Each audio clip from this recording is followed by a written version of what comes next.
Alright, so we're going to start this workout off just with a little bit of single leg balance work. So I want you to stand on one leg and we're just going to start with some lateral hip abductions.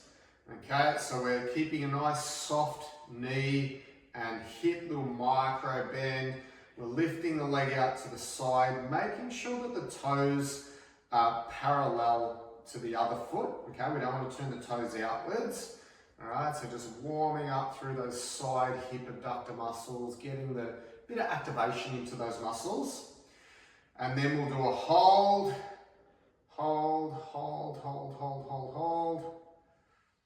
and down. And again, we'll do another hold, and then we'll switch sides. Okay, so same thing. So we're gonna keep the feet parallel. If anything, we want to slightly have the toes angled inwards, the heels slightly kicked outwards. Make sure that we're keeping a little bit of a micro bend through the knee and the hip on this leg. Opening, closing. Make sure you feel those side muscles working. And then we'll do a hold, down, and then again, hold, and down. All right, and then we're going to go some circles through the hips. So just working a little bit of mobility through the hips. So again, little micro bend in the knee and the hip of the leg that we're standing on. We're lifting the knee up to the height of our pelvis, opening it out wide, lower down, then turn the foot. Okay, so we try and do this without turning your hips. Okay, so we don't want to twist into this knee. We want to keep our pelvis forwards, out, down, and around. One more time. And then we'll change direction. So turn the foot out, lift the knee out to the side, center, down, turn, lift the knee, center, down, and again. If you need to hold on to something like a chair or a wall, that's completely fine. Just work with the level of balance that you've got. Switch it, other leg. Okay, make sure the toes are pointing straight ahead, knee in the same direction. We'll lift the knee up to the height of our pelvis, out wide, down, turn the foot. Up, out to the side, down, turn the foot. One more time. Make sure we keep that little knee bend, little hip bend. Go the opposite way. Out, forwards, down, turn out, lift, forwards, around, down. And we'll go one more time. Okay, and then final exercise for our warm-ups. Hands on the hips. And we're going to balance on one knee. So again, knee and hip, just a little micro bend.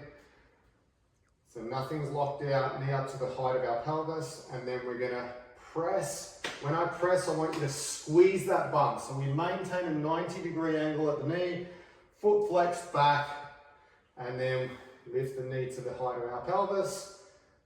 Squeeze that bum back. As we move this leg, I want you to keep your posture nice and upright. I want you to avoid arching through the lower back, so don't push too far back to the point that you start to affect your pelvic tilt. Okay, we have the hands on the hips so that we can feel our pelvis, and we want to be maintaining our pelvis still. So no movement through there. Okay, so just focus on your balance. If you need to, you can hold on to something, and then we'll do the other side. Knee up to the height of our pelvis, back, up, back. Every time we take it back, think about pushing the heel back behind us and squeezing your butt muscle. Okay, we're really trying to engage that bum area, getting those muscles firing into it.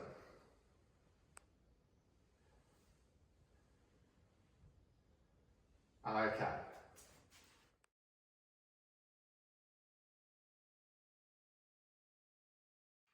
Okay, so with this exercise, we're gonna require a loop band, okay? So depending on the thickness of the band, you can adjust how hard it is by lifting the band higher. That way you'll get more tension if you've got like a very easy level band, or if it's quite hard, then you can keep the hands lower.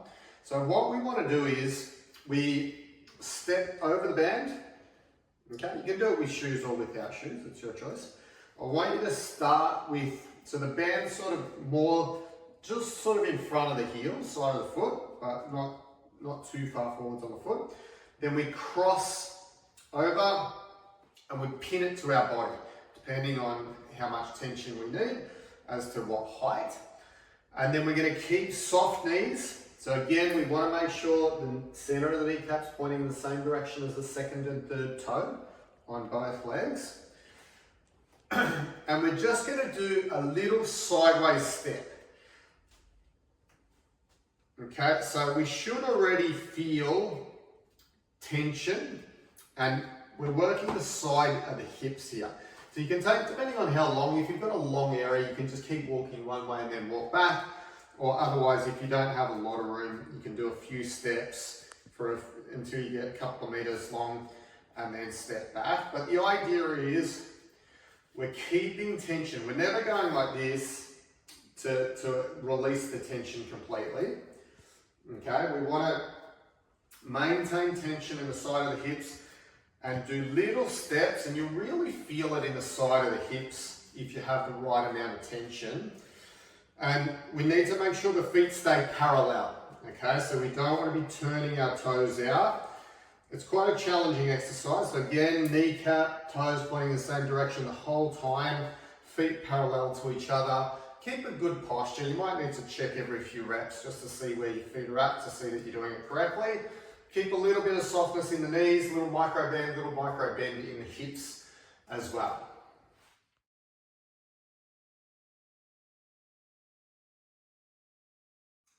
All right, so for this next exercise, what we're going to do is we're going to be using a band. If you have a booty band, so the booty bands are the short ones that would loop around your knees around that size. You can use a longer band, which I'm going to use today.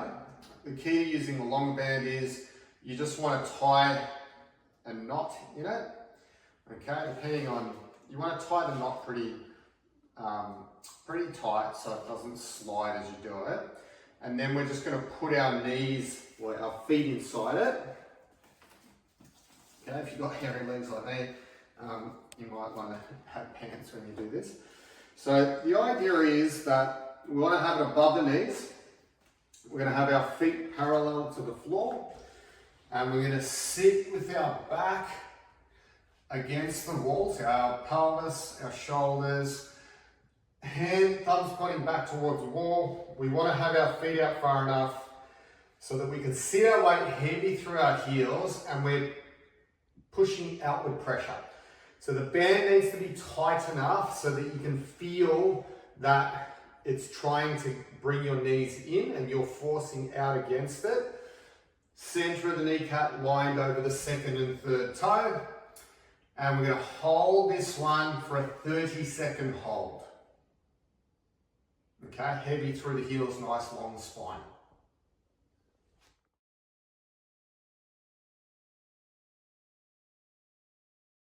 Okay, so we're going to have our band just above our knees. Okay, so we want to have a thickness band that you're going to have to pull out against and be able to keep the center of the kneecap in line with the second and third toe. And then we're going to use a chair. So we're going to do a chair sit. This is a very functional exercise because obviously if you sit on a chair, you have to get up out of it. So we want to have feet parallel, toes pointing straight ahead. We're going to squat down, and then at the end, we're going to sit back, and then we're going to shift our weight forwards and then squat up.